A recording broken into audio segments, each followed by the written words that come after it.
السلام علیکم ورحمۃ اللہ وبرکاتہ۔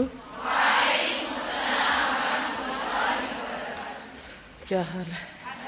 الحمد للہ نحمده ونصلی علی رسولہ الکریم، اما بعد فاعوذ باللہ من الشیطان الرجیم، بسم اللہ الرحمن الرحیم، رب اشرح لی صدری ویسر لی امری واحلل عقدۃ من لسانی یفقہوا قولی۔ درود شریف پڑھیے۔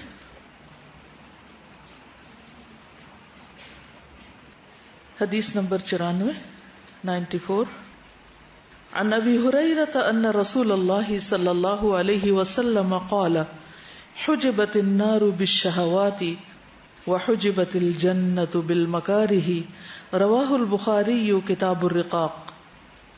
سیدنا ابو ہریرہ رضی اللہ عنہ سے روایت ہے کہ رسول اللہ صلی اللہ علیہ وسلم نے فرمایا، دوزخ یا آگ خواہشات نفسانی سے ڈھک دی گئی ہے اور جنت ناپسندیدہ چیزوں سے۔ عن ابی ہریرہ ان رسول اللہ صلی اللہ علیہ وسلم قال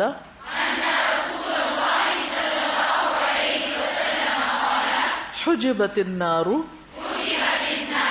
بالشہوات وحجبت الجنۃ بالمکارہ، حجبت النار بالشہوات وحجبت الجنۃ بالمکارہ،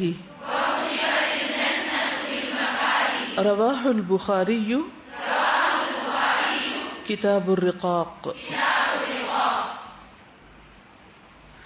حجبت کا لفظ حجاب سے ہے، حجاب ڈال دیا گیا ہے یا پردہ ڈال دیا گیا ہے یا ڈھانک دیا گیا ہے۔ النار آگ کو، بالشہوات شہوات خواہشات کے ساتھ، نفسانی خواہشات کے ساتھ، یعنی آگ چھپی ہوئی ہے جس کے اوپر خواہشات کا پردہ ہے۔ تو خواہشات وہ چیزیں ہیں جن کی طرف انسانی نفس رغبت کرتا ہے۔ اس کے برعکس جنت، حجبت الجنت، جنت بھی ڈھکی ہوئی، اس پر بھی ایک پردہ ہے، لیکن وہ کس چیز کا ہے؟ بالمکارہ، ناپسندیدہ چیزوں کا، جن کو ہمارا نفس کرنا نہیں چاہتا یا جو ہمیں مشکل لگتی ہے۔ تو اس کا معنی کیا ہے؟ اس حدیث کا سیاق تھوڑا سا بیان کروں گی۔ پہلے مسند احمد کی روایت میں آتا ہے، قال رسول اللہ صلی اللہ علیہ وسلم لما خلق اللہ عز وجل الجنۃ قال یا جبریل اذهب فانظر الیہا، فذهب فنظر فقال یا ربی وعزتك لا يسمع بها احد الا دخلها ثم حفها بالمکارہ ثم قال اذهب فانظر الیها فذهب فنظر فقال یا ربی وعزتك لقد خشیت الا يدخلها احد فلما خلق النار قال یا جبریل اذهب فانظر الیها فذهب فنظر الیها فقال یا ربی وعزتك لا يسمع بها احد فيدخلها فحفها بالشهوات ثم قال يا جبريل اذهب فانظر اليها فذهب فنظر اليها فقال يا رب وعزتك لقد خشيت الا يبقى احد الا دخلها، رواه احمد۔ رسول اللہ صلی اللہ علیہ وسلم نے فرمایا، جب اللہ عز و جل نے جنت کو پیدا کیا، جنت کو بنایا، کل بات ہو رہی تھی نا کہ جنت بنائی جا چکی ہے یا نہیں، تو جبریل علیہ السلام سے کہا کہ جا کر اسے دیکھاؤ، جاؤ دیکھو کیسی ہے۔ چنانچہ جبریل علیہ السلام گئے اور دیکھا، واپس آئے، عرض کیا، اے میرے رب، آپ کی عزت کی قسم، اس کے متعلق جو بھی سنے گا، یعنی اتنی خوبصورت، اتنی پیاری ہے جنت کہ جو بھی اس کے بارے میں جانے گا، سنے گا، وہ اس میں داخل ہونا چاہے گا کہ میں کسی طرح وہاں پہنچ جاؤں، خوابوں کی دنیا ہے۔ پھر اللہ کے حکم پر جنت کو ناپسندیدہ اور ناگوار چیزوں کے ساتھ ڈھانپ دیا گیا، کور کر دیا گیا۔ اللہ تعالیٰ نے فرمایا، اب جا کر اسے دیکھو۔ چنانچہ وہ گئے، دوبارہ دیکھا تو کہا، اے میرے رب، آپ کی عزت کی قسم، مجھے اندیشہ ہے کہ اب اس میں کوئی داخل ہی نہ ہو سکے گا۔ اتنا مشکل راستہ ہے کہ شاید ہی کوئی پہنچے. اسی طرح جب اللہ نے جہنم کو پیدا کیا تو جبریل علیہ السلام سے فرمایا اے جبریل جا کر جہنم دیکھ آؤ. جب وہ وہاں پہنچے اور دیکھ کر واپس آئے تو عرض کیا اے میرے رب آپ کی عزت کی قسم جو بھی اس کے بارے میں سنے گا اس میں جانا نہیں چاہے گا. پھر اللہ تعالیٰ کے حکم سے اسے خواہشات سے ڈھانپ دیا گیا. پھر اللہ تعالیٰ نے فرمایا جاؤ اے جبریل جا کر دیکھ کر آؤ. جبریل گئے, دیکھا, واپس آئے, کہا اے میرے رب آپ کی عزت کی قسم مجھے اندیشہ ہے اب کوئی اس سے بچ نہ سکے گا. پچھلی حدیث میں ہم نے پڑھا کہ جنت جوتی کے تسمے سے بھی زیادہ قریب ہے, جہنم بھی اتنی ہی قریب ہے, بس بیچ میں ایک رکاوٹ ہے. اس رکاوٹ کو جو پار کر جائے تو وہ اس تک پہنچ جائے گا. بعض اوقات ایسا ہوتا ہے نا کہ انسان کسی راستے پہ چل رہا ہوتا ہے اور وہ اس پر قدم رکھتا چلا جاتا ہے یہ سوچ کر کہ یہ سالڈ زمین ہے یا اچھا راستہ ہے, لیکن اس میں ایک ایسا گہرا کھڈ ہوتا ہے کہ جس سے اس کی نگاہیں جو ہیں وہ دھوکا کھا جاتی ہیں, اور چونکہ اس کے اوپر مثلا گھاس ہے یا کچھ اور ایسی چیز ہے تو وہ اچانک پاؤں رکھ دیتا ہے اور اس گڑھے میں جا پڑتا ہے. اور اسی طرح بعض اوقات انسان ایک ایسی چیز کو دیکھتا ہے کہ جو بظاہر مشکل راستہ نظر آتا ہے تو انسان اس سے کیا کرتا ہے, راستہ بدل دیتا ہے, آسانی تلاش کرتا ہے, شارٹ کٹ لینے کی کوشش کرتا ہے, کسی اور راستے سے جانے کی طلب رکھتا ہے. لیکن وہ یہ بھول جاتا ہے کہ اسی مشکل کے اندر ایک بہت بڑی راحت چھپی ہوئی تھی, ایک بہت بڑی نعمت بھی تھی. تو جنت اور جہنم دونوں ہی چھپے ہوئے ہیں, ہم نے دیکھے نہیں, لیکن ان میں داخل ہونے کے لیے کچھ رکاوٹیں, جنت میں داخل ہونے کے لیے کچھ رکاوٹیں, اور جہنم میں جانے یا جہنم کا راستہ جو ہے اس کے اوپر کچھ خواہشات کا پردہ ہے جن سے باز آنا, جن سے بچنا بے حد ضروری ہے, ورنہ وہ اپنے اندر ایسے الجھائیں گی کہ انسان کو اسی میں پھانس کے اندر گرا دیں گے. اصل بات یہ ہے کہ انسانوں کے لیے خواہشات کی جو محبت ہے, شہوات کی, وہ بہت مزین کر دی گئی ہے, بہت خوبصورت بنا دی گئی. قرآن مجید میں آتا ہے نا زین للناس حب الشہوات من النساء والبنین والقناطیر المقنطرة من الذهب والفضة والخیل المسومة والانعام والحرث ذلك متاع الحیاة الدنیا واللہ عنده حسن المآب. آل عمران 14. لوگوں کے لیے نفسانی خواہشات کی محبت مزین کر دی گئی. اتنی اٹریکشن ہے ان چیزوں میں کہ ان سے بچنا بہت ہی مشکل ہو گیا ہے, جس میں عورتیں, بیٹے, سونے اور چاندی کے جمع کیے ہوئے خزانے, نشان لگے ہوئے گھوڑے, مویشی, کھیتی, لیکن یہ سب دنیا کی زندگی کا سامان ہے, اور اللہ ہی ہے جس کے پاس بہترین ٹھکانہ ہے. تو اس سے پتہ یہ چلتا ہے کہ ان چیزوں کی محبت بطور خاص جن کا یہاں ذکر کیا گیا ہے یہ انسان کے لیے زیادہ بڑی آزمائش ہے. اس میں نمبر 1 عورتوں کا فتنہ ہے, خصوصاً مردوں کے لیے. عورت ایک بہت بڑی اٹریکشن کی چیز ہے, بہت بڑا فتنہ ہے, اور اس تک پہنچنے کے لیے بعض اوقات وہ بہت بڑی بڑی اللہ کی قائم کردہ حدود جو ہیں وہ پار کر جاتے ہیں یا ان کو توڑ دیتے ہیں. اور اس کے بعد یہ ہے کہ ایک عورت حاصل ہو گئی, چلے نکاح بھی کر لیا, اگلا کیا ہے, بیٹے, اولاد. ان کی خاطر انسان نیکی کے بڑے بڑے کام چھوڑ بھی دیتا ہے اور بہت سے غلط راستے بھی اختیار کر لیتا ہے. بہت دفعہ حرام کمائی, حرام راستے اولاد کی محبت میں انسان اختیار کرتا ہے, جانتے بوجھتے ہوئے بھی. پھر اس کے بعد سونے چاندی کے ڈھیر, پھر سواریاں, پھر مویشی, کھیتیاں, باغات. ان سب کے حصول کے لیے عام طور پر انسان اتنی بھاگ دوڑ کرتا ہے, اتنی جد و جہد کرتا ہے, اور حلال سے آگے بڑھ کر حرام, اور پھر حرام سے زیادہ مشکل یہ کہ فرائض کو چھوڑ دیتا ہے, اپنے مقصد زندگی کو بھول جاتا ہے. یہ اصل نقصان دہ چیز ہے. یعنی دو راستے نا، ایک راستہ کٹھن ہے جس پہ چلنا جہاد کہلاتا ہے، اور دوسرا راستہ آسان ہے جس کی طرف طبعی اٹریکشن ہے لوگوں کو، کسی کو کچھ کہنے کی بھی ضرورت نہیں، اس طرف جانے کے لیے کسی کو موٹیویٹ کرنے کی بھی ضرورت نہیں، وہ انسان کے اندر ہی ایک ایسی حصہ ہے کہ وہ دیکھتے ہی بڑک اٹھتی ہے اور انسان اس طرف بغیر کسی ارادے کے بھی چل پڑتا ہے. تو ایسی صورت میں اب ہم سب کو یہ دیکھنا ہے کہ ہماری خواہش کیا ہے یا ہماری نیت اور ہمارا ارادہ کیا ہے. بائی دا وے یہاں اگر عورتوں اور بیٹوں کا ذکر ہوا ہے تو میں نے چونکہ مردوں کی بات کی ہے تو یہ صرف مردوں کے لیے نہیں، اٹریکشن تو دونوں طرف سے ہے، ٹھیک ہے نا. بہت سی لڑکیوں کے بارے میں ایسے سننے میں آتا ہے کہ وہ ایسے ہی کسی دوستی کے جال میں پھنستی ہیں اور اپنا گھر تک چھوڑ دیتی ہیں، اپنے عزیزوں اور رشتہ داروں کو، گھروں سے بھاگ جاتی. کیوں بھاگتی؟ کیا سوچ کے بھاگتی؟ کیا چیز بھگاتی ہے ان کو؟ کیا چیز سارے تعلقات ختم کرا دیتی ہے اور کیا چیز اس کو حرام کی طرف کھینچ لاتی؟ خواہشات کی محبت ہی ہوتی ہے نا. اسی طرح آپ نے دیکھا ہوگا کہ بعض اوقات عورتیں اولاد کی خاطر کیسے کیسے غلط کام کرتی. شرک ہوتا ہے، قبروں پہ جاتے ہیں، مزاروں پہ جاتے ہیں، اس کے علاوہ اور بھی حرام راستے اختیار کرتے ہیں. ویسے اگر کسی کا شوہر اس قابل نہیں کہ وہ اولاد پیدا کر سکے تو بعض اوقات وہ دوسرے راستے اختیار کرتی. اور سونا میرا خیال ہے مرد سے زیادہ کس کے لیے اٹریکشن کا باعث ہے؟ حلال کا ملے، حرام کا ملے، چوری کا ملے. کتنے لوگ ہیں جو سونے چاندی کی پڑی ہوئی چیز انہیں کہیں مل جائے تو پھر وہ اسے نہ اٹھائیں، چوری نہ کریں.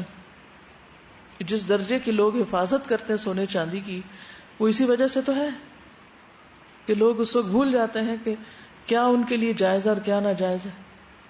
تو اگر کسی نے حرام کا ایسا کچھ مال پہنا ہوا ہے تو قیامت کے دن اس کے لیے کیا بنے گا؟ سوچنے کی بات ہے. پھر اسی طرح سواریاں اور باقی چیزیں بھی.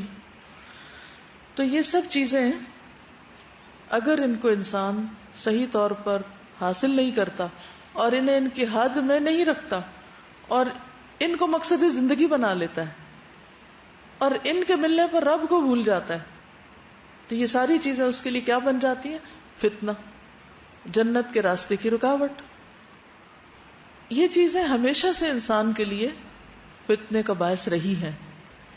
لیکن نبی صلی اللہ علیہ وسلم نے خاص طور پر آنے والے وقت میں ان فتنوں کی جو نشاندہی کی، اس کے بارے میں ایک حدیث میں آتا ہے، رسول اللہ صلی اللہ علیہ وسلم نے فرمایا، تمہاری اس وقت کیا کیفیت ہوگی جبکہ دین خلط ملط ہو جائے گا.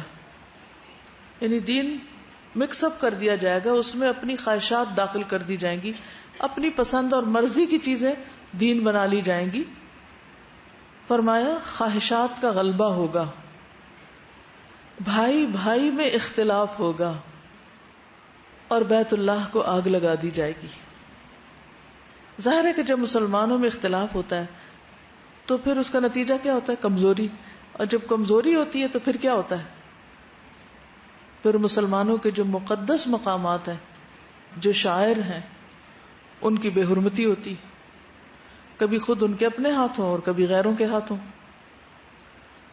ایک اور جگہ پر آتا ہے، نبی صلی اللہ علیہ وسلم نے فرمایا، مجھے اپنی امت کے بارے میں 3 چیزوں کا ڈر ہے. نمبر 1، شح مطاع، ایسی بخیلی جس کی اطاعت کی جائے.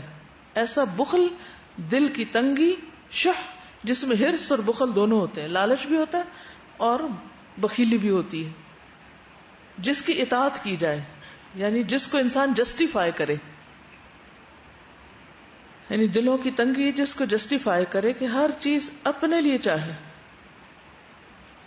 اکثر آپ اگر غور کریں لوگوں کی گفتگو پر تو وہ ان کی اپنی ذات کے بارے میں ہوتی، اپنے بارے میں بہت سوچتے ہیں، اپنی باتیں بہت کرتے ہیں، اپنا ذکر بہت کرنا چاہتے ہیں. یعنی بہت سے لوگوں کا ہم و غم صرف اپنی ذات، اپنا نفس، اپنی خواہش، اپنی ضرورت، اپنا فائدہ، اور حد درجے میں بڑا ہوا، کبھی مثبت انداز میں کبھی منفی انداز میں، دونوں طرح فکر اپنی ہے. کبھی اپنی اچھائیاں بہت بیان کریں گے اور کبھی اپنی خامیاں بیان کر کے اپنا ذکر بہت کریں گے. یہ بھی آپ یاد رکھیے.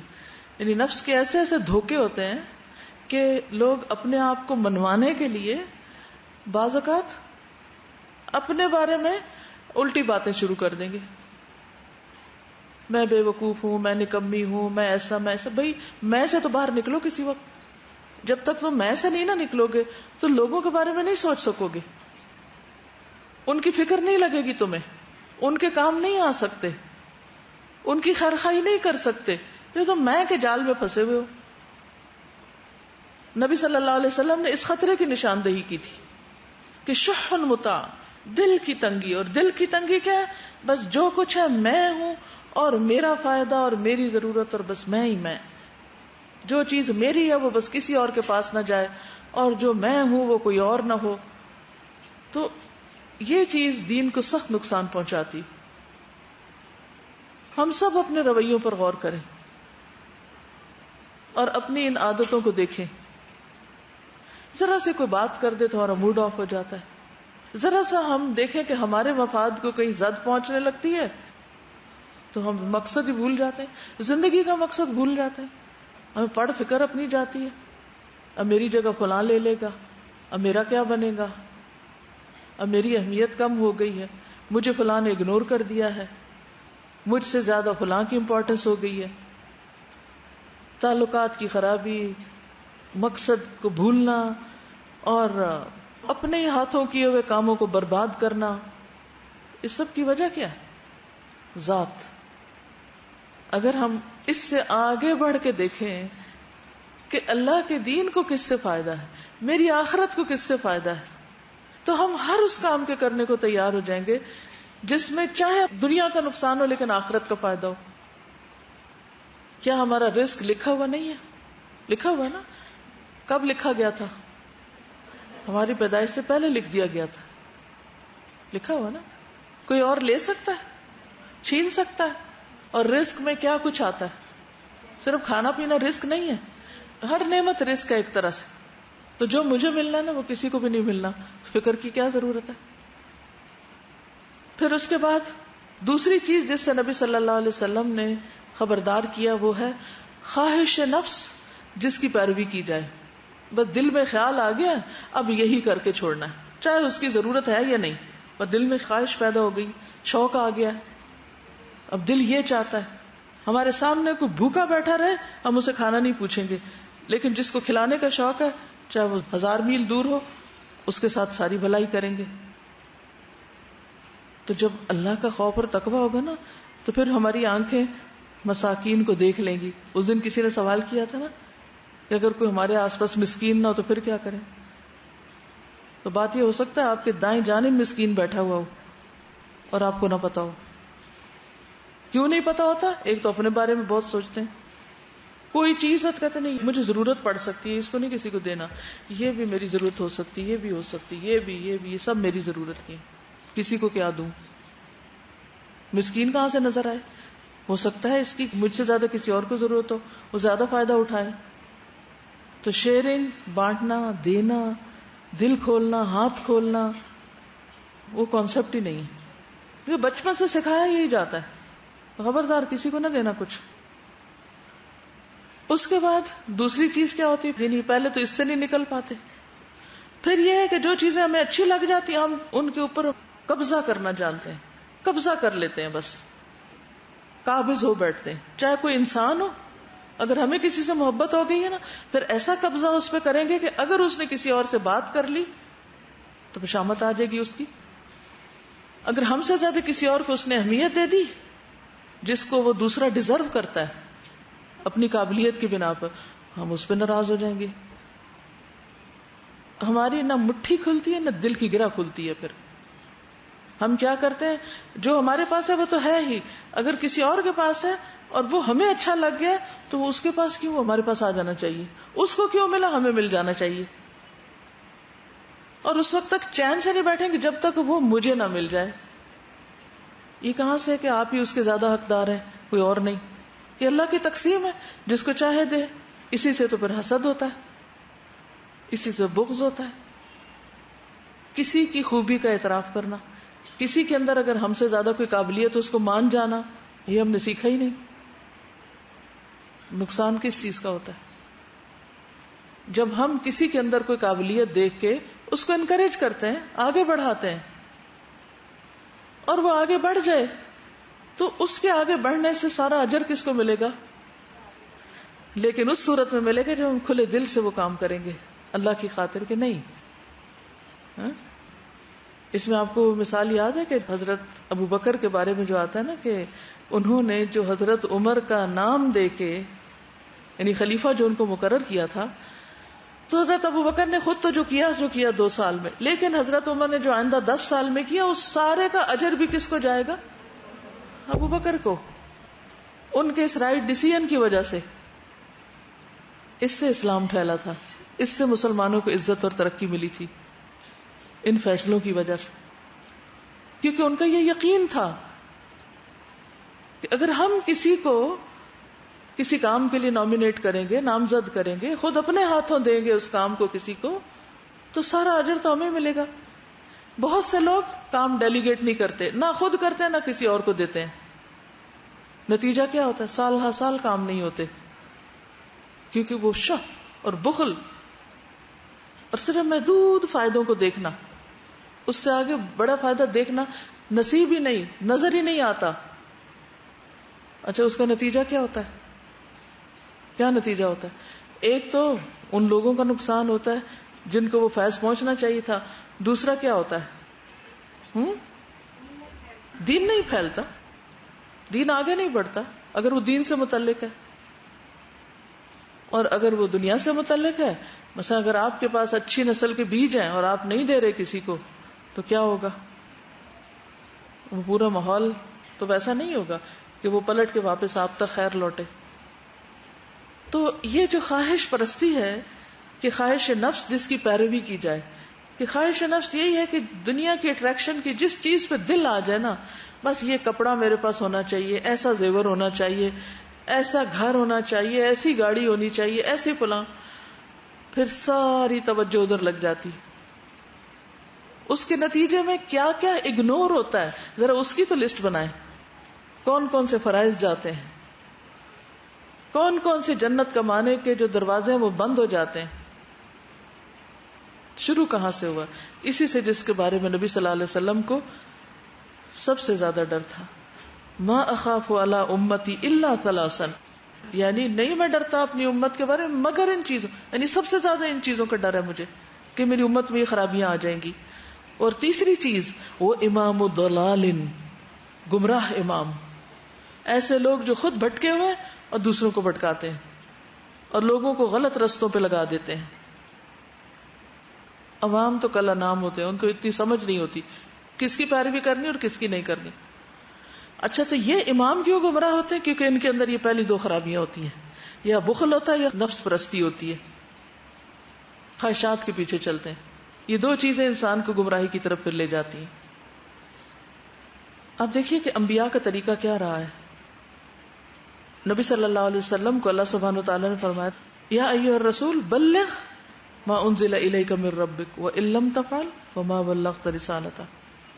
وہ سب کچھ پہنچا دیجئے جو آپ کی طرف، آپ کے رب کی طرف سے نازل کیا گیا. اگر آپ نے ایسا نہیں کیا تو آپ نے حق رسالت ادا نہیں کیا. آپ نے ایک ایک چیز پہنچائی، چاہے وہ آپ کے اپنے خلاف ہی کیوں نہ گئی. اس کے بعد جب حجۃ الوداع ہوا تو آپ نے کیا کیا؟ 3 دفعہ آسمان کی طرف انگلی اٹھا کے آپ نے فرمایا، اللہم اشہد الا هل بلغت، الا هل بلغت، لوگوں کیا میں نے پہنچا دیا؟ جب لوگوں نے کہا کہ آپ نے پہنچا دیا، آپ نے امانت کا حق ادا کر دیا، تو آپ نے فرمایا اللہم اشہد، اللہ تو گواہ ہے میں نے امانت ادا کر دی. وہ حدیث ہم نے پڑھی تھی نا کہ جو چیز تمہیں جنت کے قریب کر سکتی ہے میں نے تمہیں اس کا حکم دے دیا، اور جو تمہیں جہنم کے قریب کر سکتی ہے میں نے تمہیں اس سے منع کر دی. ہر چیز بتا دی. نبی صلی اللہ علیہ وسلم نے یہ بھی فرمایا، صحیح مسلم کی روایت ہے، میرے سے قبل کوئی نبی ایسا نہیں گزرا جس کے ذمے اپنے علم کے مطابق اپنی امت کی بھلائی کی طرف رہنمائی لازم نہ ہو اور برائی سے اپنے علم کے مطابق انہیں ڈرانا لازم نہ ہو. یعنی ان کے فرائض میں سے تھا کہ ایسا کرنا ہی کرنا ہے. اسی لیے آپ دیکھیں آپ خود بھی کیا تھے، بشیرا و نذیرا، ساری خوشخبریاں بھی دے دی اور جن چیزوں سے ڈرنا چاہیے تھا ان سب چیزوں سے ڈرا بھی دیا، بتا بھی دیا، کچھ بھی روک کے نہیں رکھا تاکہ لوگوں تک حق پہنچ جائے. ہماری ذمہ داری کیا بنتی؟ امت کی حیثیت سے کیا ذمہ داری بنتی ہے؟ وَكَذَلِكَ جَعَلْنَاكُمْ أُمَّةً وَسَطًا لِتَكُونُوا شُهَدَاءَ عَلَى النَّاسِ. سوچئے، کبھی غور کیجئے وہ کیا رکاوٹیں ہیں اس فریضے کو ادا کرنے میں، وہ کیا کیا چیز رکاوٹ بنی ہوئی ہے، کیوں نہیں پیغام پہنچ رہا، کیوں نہیں فریضہ ادا ہو رہا. پھر آپ دیکھیے کہ سب سے پہلی چیز جس خواہش کا ذکر کیا گیا پچھلی آیت میں سورۃ آل عمران 14 میں، اس میں سب سے پہلی چیز عورت کی بات کی گئی. پچھلے ایک لیکچر میں بھی اس موضوع پہ کافی بات ہوئی تھی. اللہ تعالیٰ نے انسانوں کے اندر قدرتی طور پر یہ خواہشات رکھ دی، انسان کے اندر یہ آزمائش کی چیزیں رکھ دی گئی، اور اس میں سے جائز ناجائز حلال حرام وہ بھی سب بتا دیا گیا، لمٹس بھی بتا دی گئی کہاں تک جا سکتے ہو. لیکن اس دائرے کے باہر جو بھی یہ کرتا ہے پھر وہ اس فتنے کا شکار ہو جاتا ہے. نبی صلی اللہ علیہ وسلم نے فرمایا، صحیح مسلم کی روایت ہے، ابن آدم پر اس کے زنا سے حصہ لکھ دیا گیا، وہ لا محالہ اسے ملے گا. آنکھوں کا زنا دیکھنا ہے، کانوں کا زنا سننا ہے، زبان کا زنا گفتگو کرنا ہے، ہاتھوں کا زنا پکڑنا ہے یعنی ٹچ کرنا ہے، پاؤں کا زنا چلنا ہے، اور دل کا گناہ خواہش اور تمنا کرنا ہے. دل کا گناہ کیا ہے؟ حرام چیزوں کی خواہش اور تمنا کرنا. اور شرمگاہ اس کی تصدیق کرتی ہے یا تکذیب کرتی. ایک اور جگہ پر آتا ہے کہ خواہشات کی پیروی انسان کو گمراہ کر دیتی ہے. یعنی مرد کے لیے عورت اور عورت کے لیے مرد بہت بڑا فتنہ، اور اس کے پانے کی خواہش میں ہر چیز کو بھول جانا، فرائض کو بھی بھول جانا اور ان ذمہ داریوں کو بھول جانا اور اندھا ہو جانا، یہ چیز انسان کے لیے پھر نقصان دہ ہے. قرآن مجید میں اللہ تعالیٰ فرماتے ہیں وَمَنْ أَضَلُّ مِمَّنِ اتَّبَعَ هَوَاهُ بِغَيْرِ هُدًى مِّنَ اللَّهِ. اور اس سے زیادہ گمراہ کون ہو سکتا ہے جو اللہ کی ہدایت کو چھوڑ کر محض اپنی خواہش کے پیچھے لگا ہوا، یعنی اس کو اللہ کی کتاب، نماز اور ذکر اذکار، اللہ کی محبت، اللہ کا خوف، اللہ سے تعلق سب کچھ بھولا ہوا ہو، بس ایک کوئی بھوت سوار ہو اس کے ذہن پر. تو ایسا شخص سب سے زیادہ بھٹکا ہوا ہے. سورۃ صاد میں اللہ سبحانہ وتعالی حضرت داؤد علیہ السلام کو فرماتے ہیں وَلَا تَتَّبِعِ الْهَوَىٰ فَيُضِلَّكَ عَن سَبِيلِ اللَّهِ. اور خواہش نفس کی پیروی نہ کرنا. ایک ہے نفس میں خواہش کا پیدا ہو جانا، وہ ایک سٹیپ ہے، لیکن دوسرا ہے اس خواہش کی پیروی کرنا، اس کے پیچھے چل پڑنا، اس کو پورا کرنے کے راستے ڈھونڈنے لگنا. فرمایا وَلَا تَتَّبِعْ، اتباع نہ کرو، پیچھے نہ چلو، الْهَوَىٰ فَيُضِلَّكَ عَن سَبِيلِ اللَّهِ، کیونکہ وہ تمہیں اللہ کے راستے سے ہٹا دے گی. یعنی اصل خرابی، اصل مشکل کیا ہے؟ جب انسان خواہشات کے پیچھے لگ کر اللہ کا راستہ بھولتا ہے، اللہ تعالیٰ سے دور ہو جاتا ہے. یہ ڈرنے کا مقام ہے. پھر اپنی مرضی کی زندگی گزارنا، کہ وہ جو سلوگن ہے نا، جیسے چاہو جیو، جیسے چاہو جیو، اس کا کیا مطلب؟ اس جملے کو ٹرانسلیٹ کریں، جیسے چاہو جیو، یعنی اپنی خواہشات کے مطابق جو جی چاہے کرو، کوئی فرق نہیں پڑتا حلال ہے حرام ہے، ہاں کسی قسم کی کوئی پابندی نہیں، جیسے چاہو جیو. اس کے بارے میں اسلام کیا کہتا ہے؟ نبی صلی اللہ علیہ وسلم نے فرمایا مجھے تمہارے متعلق ان گمراہ کن خواہشات سے سب سے زیادہ اندیشہ ہے جن کا تعلق پیٹ اور شرمگاہ سے ہوتا ہے. سب سے زیادہ ان خواہشات کے متعلق اندیشہ ہے، اور اپنی مرضی پر چلنے کی گمراہی کا بھی اندیشہ ہے. اپنی مرضی پر چلنے کی مضلات الہوا، یعنی خواہشات کی جو دلالتیں ہیں ان کے بارے میں بھی ڈرتا ہوں، کیونکہ وہ انسان کو پھر اللہ کو بھلوا کے اور طرف لے جاتی. اور ہوا کیا چیز ہوتی؟ یعنی کسی بھی چیز کی خواہش، عربی میں جو لفظ ہوا ہے، اور پھر شح، اس کا معنی کیا ہے؟ یعنی کسی بھی چیز کی شدید خواہش کہ بس کسی بھی قیمت پہ حاصل کر لو، حلال ہے حرام ہے جائز ہے ناجائز ہے، بس مل جائے وہ چیز. نبی صلی اللہ علیہ وسلم نے فرمایا اتقوا الشح، شح سے بچو، کیونکہ شح نے تم سے پہلی قوموں کو ہلاک کر دیا تھا، اور اسی شح نے انہیں آپس میں خون ریزی اور محرمات کو حلال سمجھنے پر آمادہ کیا. یعنی یہ خواہش نفس اتنی بری چیز ہے، یعنی حرام کی خواہش، کہ پھر اس کو حرام کو بھی وہ حلال کر لیتا ہے. اب دیکھیے کہ بہت سی جگہیں ایسی ہیں کہ جہاں ان خواہشات کی پیروی کی وجہ سے ماں بہن بیٹی کے درمیان بھی تمیز نہیں رہی. جن لوگوں کا تو کوئی عقیدہ نہیں، کوئی ایمان نہیں، کوئی دین نہیں، کوئی اسلام نہیں، کچھ نہیں، وہ تو ٹھیک ہے جیسے چاہیں جیئیں، اگرچہ اجازت ان کو بھی نہیں، لیکن وہ تو لا علم ہے. کیا کہیں گے آپ ان لوگوں کا جو اپنے آپ کو مسلمان کہتے ہیں اور پھر یہ کام کر رہے ہیں؟